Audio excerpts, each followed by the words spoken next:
오늘은 더원 프로젝트 홍성학 대표와 함께 시장 분석해 보도록 할게요. 어서 오세요. 반갑습니다.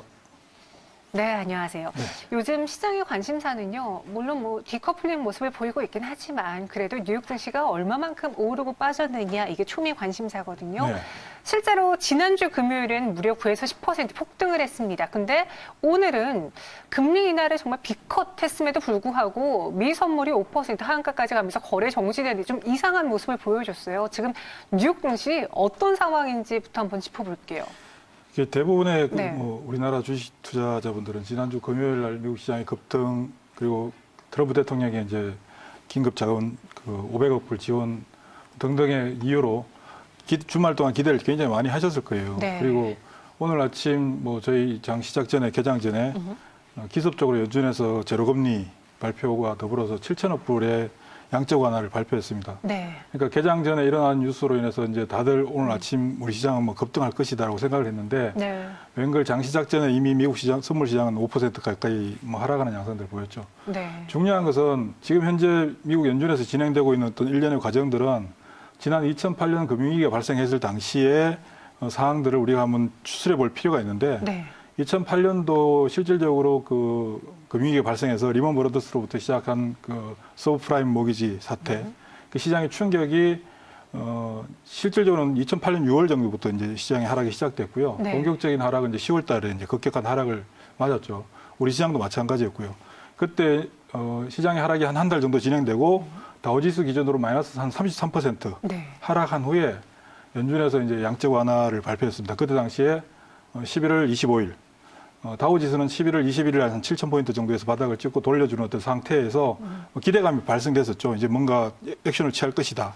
그리고 나서 이틀 후에 연준에서 이제 8천억 불의 양적 완화를 발표했는데 이번에도 다우지수가 이제 코로나19로 인해서 이제 특히 트리거는 우리나라였죠. 우리나라 네. 31만 확진자가 발생하면서 확산되고 그로 인해서 시장에 폭락이 나타나고 그게 해외 시장까지 연결되고 그런 부분들로 인해서 단기간에 다우지수의 하락이 최근에 지난주 목요일 기준으로 28% 하락을 했습니다. 네. 28% 하락을 하고 비록 이제 지난주 금요일 9% 올랐는데요.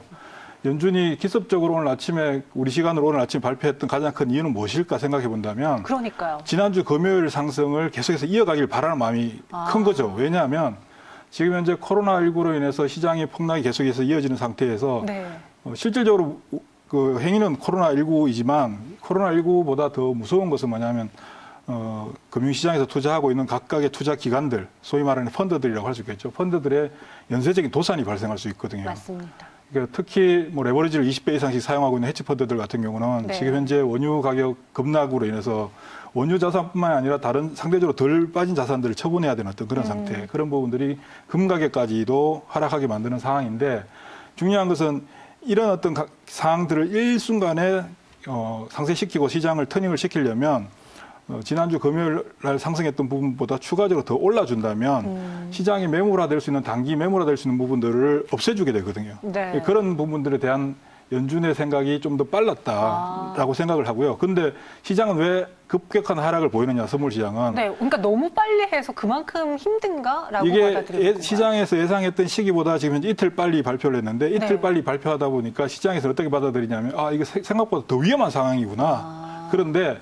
시장은 항상 시장에서 예상하고 있는 수준, 보통 이제 우리가 컨센서스라고 얘기를 하는데 네. 시장이 예상하고 있는 수준보다 더 큰 어떤 기대치를 웃도는 어떤 재료들이 나와줘야만이 시장에 있는 사람들이 반응을 하게 되거든요. 네. 그런데 이번에 오늘 아침에 연준에서 발표했던 7천억 불은 이미 우리가 2008년도 11월 달에 8천억 불, 1차에 8천억 불을 경험한 상황이기 때문에 그다지 놀랄 만한 일이 못 되는 거죠. 그런 부분들이 오히려 이제 상황은 예전보다 더 심각한 상황이다. 그런데 연준이 이 부분을 좀 빨리 선제적으로 해결하려고 하는 의지가 강하다. 그러나 내놓은 대책은 기대치에 충족되지 못한다. 이 부분인 거죠. 오히려 이 상승을 좀 이어가고 싶은 마음에 좀 서둘러서 했던 그렇죠. 발표가 발목을 좀 잡은 꼴이 됐는데 네. 말씀하신 것처럼 지금 소비가 위축된 것도 문제지만 기업들의 또 펀드들의 주요 도산이 가장 큰 금융 위기잖아요. 그런 점에서 좀 손실을 막고자 트럼프 대통령도 계속해서 정책들을 내놓고 있거든요. 소비세를 줄여주겠다. 아직 현실이 되진 않았지만 그런 것들도 내놓고 있고 전략 비축유를 구매하겠다라고 하면서 유가 반등까지 꾀했어요. 트럼프 대통령이 이러한 조치들에 대해서 대표님은 어떻게 평가해요? 잘하고 있는 건지 좀 모자란지요? 지금 트럼프 대통령은 네. 뭐 그분의 생각이 어떤지 제가 잘 모르겠지만 네. 트럼프 대통령의 입장에서는 취할 수 있는 어떤 카드가 별로 없다. 왜냐하면 지금 뭐 미국에서 전략유 뭐 비축을 하겠다. 네. 그리고 중국에서도 이제 낮아진 유가를 기회로 삼아서 이제 석유 비축을 하겠다라고 하지만 석유 가격의 하락이 시작된 가장 첫 번째 이유는 미국이거든요. 네. 미국의 그 셰일가스 업체들이 예전에 시추 단가가 한 80불대 넘었었던 게 지금 한 40불대, 50불대 초반까지 떨어지고 난 이후에 미국이 석유 생산 국가 지금 1위의 지위를 가지고 있습니다. 그런 부분들로 인해서 사실 중동 국가 사우디가 가지고 있던 석유 생산 국가로서의 지위 헤게모니가 사실 미국한테 뺏겨버린 거거든요. 네. 그러니까 유가가 아무리 감산 감산 노력을 통해서 가격을 올리려고 하더라도 구조적으로 수요 기반 자체가 현재 예전 2007년도, 2008년도 당시보다는 현재 떨어진 상태 하에서 수요 기반이 없고 특히 이번에 코로나19가 발생하면서 중국뿐만이 아니라 전 세계 대부분의 국가들의 경제 활동이 현재 위축된 상황이기 때문에 네. 석유 가격의 상승이 가져올 수 있는 어떤 부분들이 없는 거죠. 수요 자체가 부진한 상태에서 사우디는 궁극적으로 미국 때문에 낮아진 가격을 올리려고 나름대로 노력을 하고 있는데 러시아랑 협조가 안 되고 있는 거죠. 그런데 네. 가장 큰 원인은 러시아가 아니라 미국이거든요. 그러니까 미국을 때릴 수 있는 가장 좋은 방법은 지금 현재 트럼프 대통령의 기반이 석유 재벌, 석유 산업에 기반을 둔 공화당의 대통령이잖아요. 가장 취약한 부분이 석유거든요. 네. 석유 가격을 때림으로써 트럼프 대통령이 취할 수 있는 어떤 액션 자체가 없어지게 되고 결국은 석유 가격을 40불대 이하로 만들게 되면 미국에서 생산하고 있는 셰일가스들의 대부분이 생산을 할 수 없는 상태. 그러면 결국 그게 석유 가격의 상승을 가져오게 되고 더욱이 나아가서 이런 어떤 취약한 상태에서 생산량을 절대적으로 너무 늘려서 점유율을 확보해 놓는다면 차후에 진행되는 어떤 부분들에서는 사우디가 다시 석유 시장에서의 그 메이저 역할을 가져갈 수 있는 그런 부분이라고 할 수 있겠죠. 그래서 전략유를 뭐 구입한다고 해서 네. 석유 가격이 안정된다라고는 할 수 없을 것 같습니다. 그럼 조금 더 쉽게 현재 시장에 대해서 대표님의 고견을 좀 들어보고 싶은데요. 네. 이전의 금융위기들과 비교해 봤을 때 타격도 좀 심각성으로 어느 정도로 보시는지, 그리고 문제는 외국인 투자자들이 계속 팔고 있어요. 네. 팔 물량이 더 남았나 싶은데 계속 매도하면서 낮은 가격임에도 불구하고 안 들어오고 있거든요. 외국인 투자자들의 수급 유입은 언제쯤 예측하시는지? 외국인들은 일단 지금 현재 미국 시장의 상승이 나타나지 못한다면 계속해서 매도화 될 수밖에 없다라고 볼 수 있습니다. 특히 네. 뭐 지금 현재 외국인들이 단기간에 10조 정도 매도했으니까 많이 한 거 아니냐라고 생각을 할 수 있거든요. 네. 근데 우리 과거의 어떤 시장 사례를 놓고 본다면 외국인들이 한번 그 추세적인 어떤 매도가 진행되고 시장에 충격이 오고 가격의 악화 현상들이 계속 악순환이 이어지고 뭐 특히 펀드들이 디폴트되는 상황이 만들어졌을 때 네. 국내 시장에서 외국인들의 매도 규모가 보통 어느 정도였냐면 한 30조 정도 수준이었어요. 30조. 예, 30조 정도 수준이었지. 최근에 한 10조 정도 매도를 네, 하고 있는데 맞아요. 단기간이죠, 이게. 이제 문제는 워낙 짧은 기간에 매도 규모가 확대되다 보니까 시장의 충격이 굉장히 크게 한 나타나는. 1, 2주였잖아요. 그렇죠. 네. 2월 중순부터. 그러니까 우리가 경험해보지 못했던 상황인 거죠. 근데 외국인들이 보통 일반적인 상황에서는 원달러 환율 1,200원 이상에서 주로 매도를 하고 네. 1,200원 이하에서는 이제 매수를 하는 어떤 그런 상황이 반복적으로 나타났었는데 지금 현재 상황은 일반적인 상황이 아니라 특수한 상황이고 예상하지 못했던 어떤 변수들이 발생해서 시장에 가격 충격이 나타난 시점이기 때문에요. 지금 현재 외국인들의 매도는 단기간에 일단락된다라고 보기가 힘든 상황이고 외국인들의 매도가 일단락되는 것은 석유 가격이 안정을 찾는 30불대 중후반 이상으로 올라가게 되면 그때 외국인들의 매도가 멈추지 않을까 그렇게 보여집니다. 그리고 지난주 금요일에요. 이런 말을 했어요. 외국인이 매도한 것에도 불구하고 개인이 연일 매수하면서 지수도 반등하자 네. 개인이 외국인을 이긴 장이다 뭐 이런 이야기까지 했거든요. 근데 그만큼 물론 뭐 이긴 건 아니지만 개인 투자자들의 매수가 끊임없이 들어오고 있다라는 거예요. 지금 반대 매매 물량에 대한 이 위험 그리고 불안감을 안고 있는 상황 속에서 개인 투자자들이 계속 삼성전자, SK하이닉스 이런 대장주 위주로 사는 그 이유가 무엇일지 문제는 안 되나요, 대표님? 궁극적으로 이제 그 시장에 사고 있는 개인들의 자금의 성격에 따라서 달라질 수 있습니다. 네. 소위 말해서 나는 지금 내가 가진 돈만큼 나는 뭐 10년 후를 내다본, 뭐 짧게 한 5년 후를 내다본다는 그런 관점하에서 들어오시는 분들은 지금 주식 사는 게 아마 거의 100% 승리할 가능성이 높다라고 보여집니다. 근데 문제는, 일반적으로 지금 우리도 그동안 시장에서 어떤 형태를 놓고 본다면 일반 개인 투자자분들께서 주식이 싸다라고 생각하는 시점이 언제냐면 고점 대비해서 마이너스 한 20% 정도까지 빠질 때 굉장히 싸다라고 생각을 하고요. 네. 특히 최근에 외국인들의 매도 규모가 한 10조 정도 되고 국내 기관들이 한 3조 정도, 개인들이 한 13조 정도 순매수를 했는데 이 순매수 자금의 기반은 작년 12월 16일 정부의 그 부동산 억제 정책이 발표되고 난 이후에 주식시장으로 자금 유입이 한 9조 원 정도 이루어졌습니다. 그래서 제가 개인적으로는 시중 유동자금이 워낙 많기 때문에 올해 고객예탁금이 현재 전일자 기준으로 33조 수준인데 한 40조 정도까지 늘어날 거라고 보고 있습니다만은 현재 그 국내 시장에 유입된 개인들의 고객예탁금 수준보다 개인들의 순매수금이 크다는 것은 네.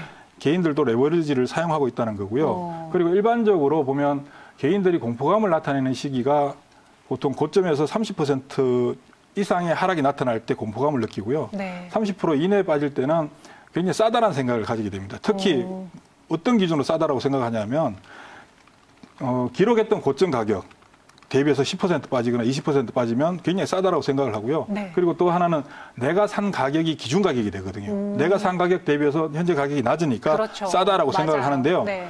이 싸다라고 생각해서 저가 매수를 하는 부분들이 현재 진행되고 있는 부분들이고 이게 이제 지수가 지수상으로 고점 대비해서 한 30% 정도 빠지면 종목들 같은 경우는 마이너스 한 50% 정도 나오게 되거든요. 네. 오늘 현재 장중에 한 2% 정도 빠졌으니까 이번 코로나19로 인해서 종목들의 평균 하락률이 한 40% 정도 되거든요. 네. 코스피 지수 기준으로 한 1600포인트 되면 국내 개인들이 매도를 하게 될 겁니다. 코스닥 지수는 500포인트가 깨지면 매도를 하게 될 거고요. 그러니까 그때까지는 지금 이제 매수를 하고 있는데 제일 중요한 건 밀리는 구간에서 최저가에 좋은 가격에 살려고 하는 노력을 하면 안 되는 거거든요. 그렇죠. 약간 그래서 무릎에서 사자고 하잖아요. 네, 그러니까 발에 사는 게 아니라. 사실 바닥에서 주식을 사는 것만큼 짜릿한 건 없어요. 그런데 바닥에서 사시는 분들은 대부분이 아주 작은 이익 가지고 매도를 하게 되거든요. 왜냐하면 계속 빠지는 구간에서 사면 손해보다가 그렇죠, 그렇죠. 바닥에 사면 사자마자 올라가거든요. 네. 그러니까 그 구간에서 그 이익 재미가 아주 좋은데 희열감도 느끼고. 네. 근데 중요한 거는 뭐 중요하게 시장이 막 충격을 받는 구간에서는 하루 이틀 지나더라도 하루 이틀 지나서 더 비싸게 사더라도 그게 절대 비싼 가격이 아니거든요. 지금은 지수가 코스피 지수 1600, 네. 코스닥 지수 500포인트까지 개인들은 계속해서 살 가능성이 있다. 현재로서는. 그럼 마지막으로요, 대표님. 저희 프로그램은 처음 인사를 예. 드리는 거잖아요. 네. 우리 개인 투자자분들에게 지금 어떤 전략을 하는 게 맞는 것인지 대표님의 생각은 그럼 이 1600, 500이라는 포인트를 두고 개인 투자자를 계속 산다면 네. 우리도 바닥 발까지 좀 기다리기보다 무릎 지금 구간에서 사는 게 맞는 건지 의견 좀 제시해 주세요. 무릎이라고 하는 것은 네. 얘를 신체에서 비교한다면 머리에서 쭉 내려가서 무릎까지 내려갔다고 사는 게 아니고요. 네. 발바닥까지 내려간 후에 무릎으로 올라왔을 때 그때 그걸 그러니까 무릎을 반등하는 걸 보고 네. 사자요. 네. 왜냐하면 시세가 어디서 끝날지는 아무도 알 수 없는 거고요. 그렇죠. 특히 주식시장에서 우리가 일반적으로 주식시장에서 나타나는 호재와 악재들, 보통 일반적인 호재와 악재들은 항상 경험했던 재료들이에요. 뭐 제약사, 바이오사의 뭐 신약 개발, 임상 통과, 뭐 신기술 수출, 신규 계약 이런 것들은 일반적으로 알고 있는 것들인데 일반적으로 알고 있는 재료들에 대해서 시장의 반응은 그냥 일상적이에요. 그러나 시장은 항상 불확실성을 제일 무서워한다고 얘기하잖아요. 그렇죠. 그 이유가 뭐냐면 불확실성을 무서워한다는 얘기는 한 번도 경험해보지 못했던 현상이 시장에 딱 나타났을 때 그 이후부터 어떻게 전개되는지에 대한 학습 효과가 없거든요. 학습 효과가 없는 상태에서 어떻게 전개되고 주가 단순히 그동안에 일어났던 우리가 알고 있는 어떤 형태의 재료에 의해서 움직였던 가격에 대한 반응을 가지고 똑같이 접근을 한다면 네. 당하게 되는 거죠. 그럼 지금 코로나 같은 경우는 예를 들어서 2008년 금융위기나 2011년도 남유럽 국가 재정 문제 같은 경우는 순수하게 발생했던 이유가 돈이었어요. 근데 지금은 원인과 어떤 결과적인 측면에서 놓고 본다면 원인은 돈이 아니거든요. 질병이잖아요. 그럼 해결할 수 있는 가장 큰 방법은 현재 우리나라는 확진자 수가 증가세가 굉장히 크게 둔화되고 있는 것처럼 네. 해외에서도 확진자 수의 증가가 둔화되는 양상들이 나타날 때 그때가 이제 주식을 사러 들어가야 될 때가 되는 거겠죠. 그러니까 지금은 아직까지 해외는 우리보다 느리게 반응하고 네네, 있잖아요. 맞아요. 지금 이제 막 급증하고 있는 상태니까 공포감은 더 극한 상황까지 몰려가겠죠. 그래서 지금 싸다고 사다가 주가가 추가로 좀 더 빠지게 되면 이제 심리적으로 견딜 수 없는 구간에 접근하게 되고 그렇게 될 경우 매도할 수밖에 없는 거고요. 네네. 또 레버리지를 사용한다면 내가 팔고 싶지 않더라도 돈이 부족해서 팔아야 되는 상황으로 가게 되는 거죠. 네. 그게 그 시점이 코스피 기준으로 1600, 코스닥 지수 기준으로 한 500포인트 정도 되는 걸로 보여집니다. 그러니까 지금 계속 이렇게 떨어질 때 충분히 바닥으로 왔다라고 접근하는 게 아니라 확실한 바닥을 보고 다시 돌아올 때 그럼요. 그때 개인 투자자들은 접근해야 된다. 끝은 언제 알 수 있냐면 끝이 나야 알 수가 있거든요. 네, 그렇죠. 예, 끝이 나야 끝을 알 수가 있기 때문에 네. 진행되는 과정 속에서 이게 끝이다라고 예단했다가는 어디 끝인지 알 수가 없는 거죠. 네, 알겠습니다. 이렇게 오늘 홍성화 대표님과 이야기해 봤는데요. 다음에 또 끝이 나오고 반등할 시기가 나와준다면 우리 투자자분들과 함께 또 이야기해 주세요. 네, 그럼 저희는 여기서 인사드리도록 하겠습니다. 오늘 말씀 고맙습니다. 감사합니다.